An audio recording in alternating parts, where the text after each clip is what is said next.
Hey everybody, I'm back on the little Chinese dune buggy again. It's actually, I'm not sure it's Chinese, it's a Manco, and I'm not sure where they're made.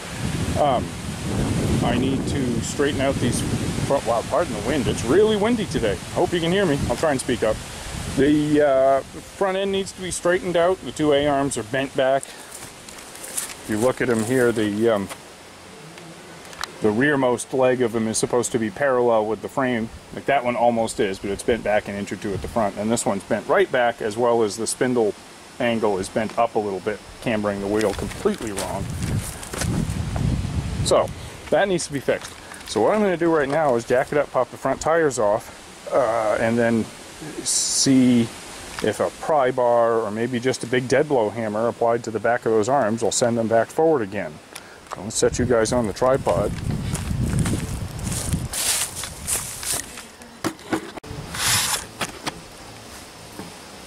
There's Hugo.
Hey, you want to be on YouTube? I need a hammer quick. I just need you to come and hold down this side of this thing because it's... Huh? You look fine.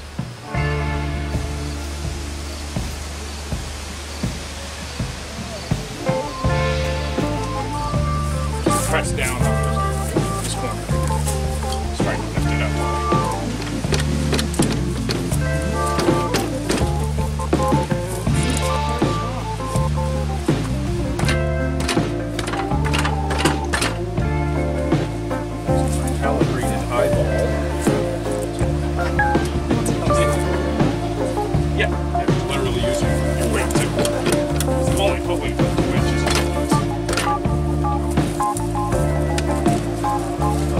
Right? Thank you.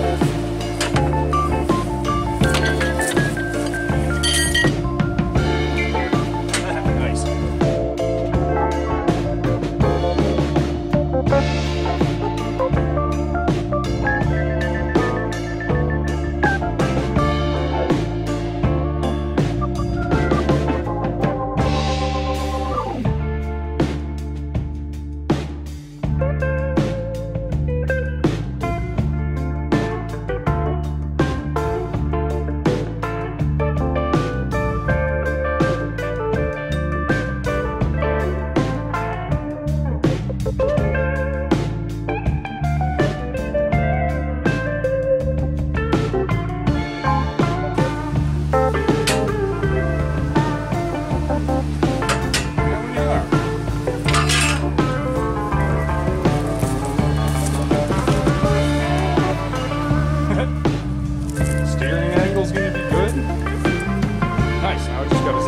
off of there and reinforce them.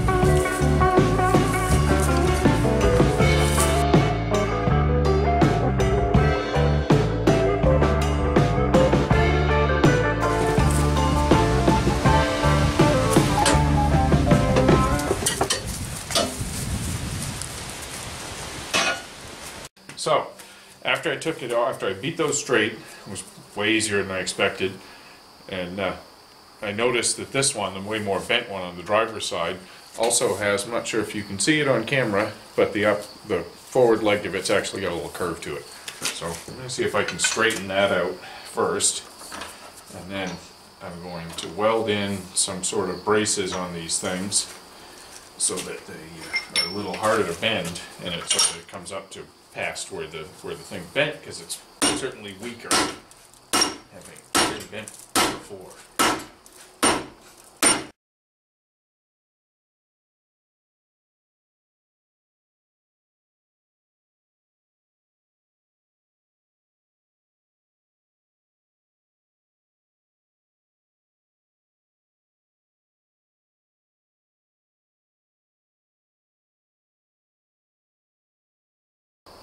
So yes, I need to twist both of these. Actually, the easiest way to do that is probably to put them one at a time back in the machine and just twist them with a crowbar. So let's do that. Move you guys out there so you can see it.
That they're nice and flat and they're straight. The camber's been corrected.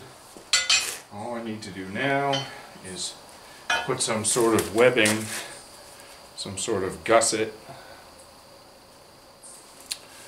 in the corners up here and some sort of plate down here so that it braces it from doing that again. This one will be probably just a piece of flat bar right here. Yeah, that's the way I'm going to do it. I'm just going to put a piece of flat bar right here and have it come up underneath the piece that mounts the shock mount. That'll add a lot of stiffness to it right there. On this end, I think I'm just going to put some triangles in.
Now that I have the front A-arms all straightened out and reinforced, it's time to reinstall those.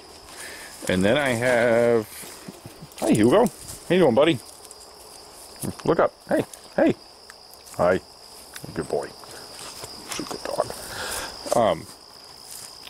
Gonna reinstall those, put some lubricant in the tie rod ends for the steering. The steering shaft is also really sticky because it's been sitting.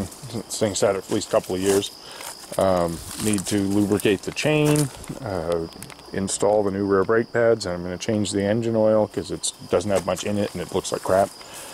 And then I noticed the previous owner did tell me the throttle had stuck, and that was part of the reason the front end got damaged.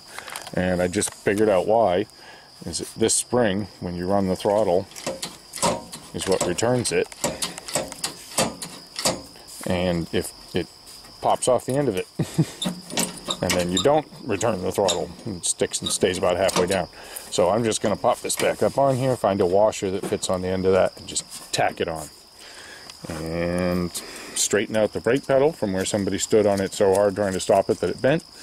The e-brake still works, just going to lubricate that, and then the thing should actually work pretty good. Grease everything. It has grease fittings on most of the parts, the front end parts, so we'll grease it all up and this thing should be good to go. Alright, time to stick this thing back together. But before we do that, you're going to notice, and you're probably going to wonder why, I have a sock covered in duct tape on my hand. It's been 3 days since I was working on this thing, and the reason that I had to take a break from working on this thing is that I was... Let's just say there's a reason they tell you to wait 15 minutes before you relight a gas appliance. Bottom of my water heater had gas in it, it went out, I didn't think twice, reached in there, went to light it, and thankfully my face wasn't in there because it popped, and it basically blew the top layer of skin off at least 2 of my fingers. I have 2nd degree burns on all 4 of my fingers. And so I have it all bandaged up under here, changing it daily. It's doing decent, it's 3 days later. I might put pics in the comments if because I'm not going to put them in here just in case somebody's really squeamish. But it's healing pretty good. I heal up pretty fast. But I need to keep it covered and clean and remind myself that I shouldn't be using it much, so I made myself this big silly looking duct tape mitten. Anyway, let's get this thing back together.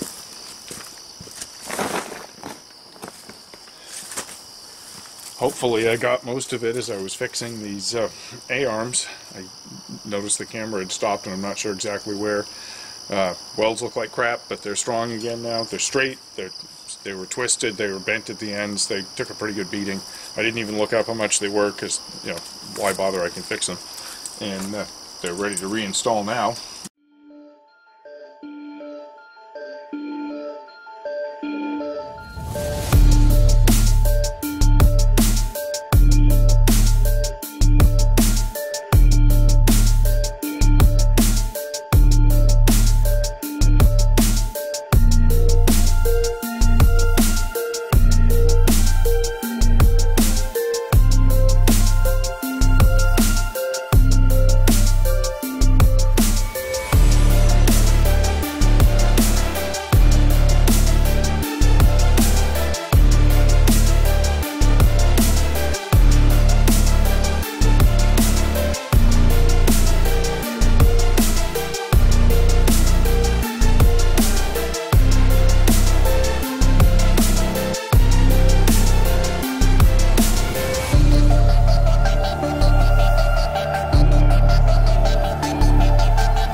we know that it runs, or it did anyway. Let's see if it'll run again, and this time see if it'll go.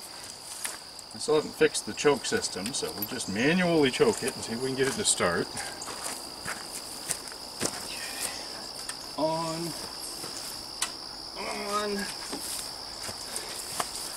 Hold with my left hand. Good thing.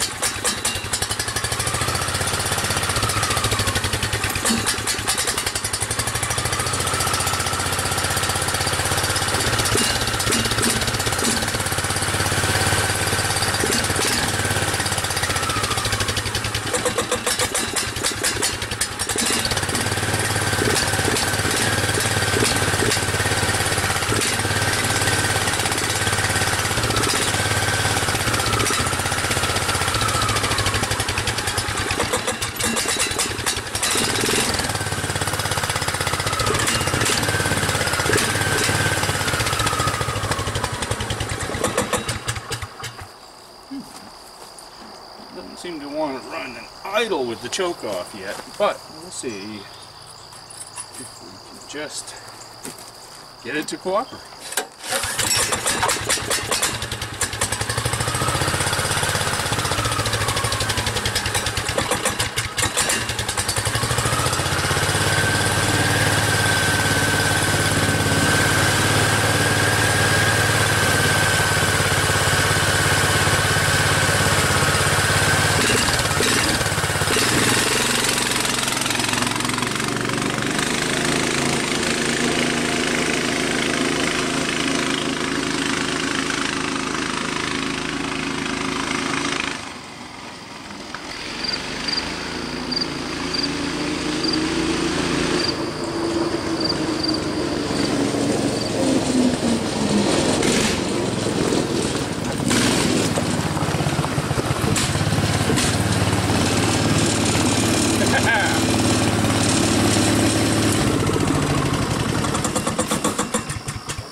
I can't wait to take the kid for a ride.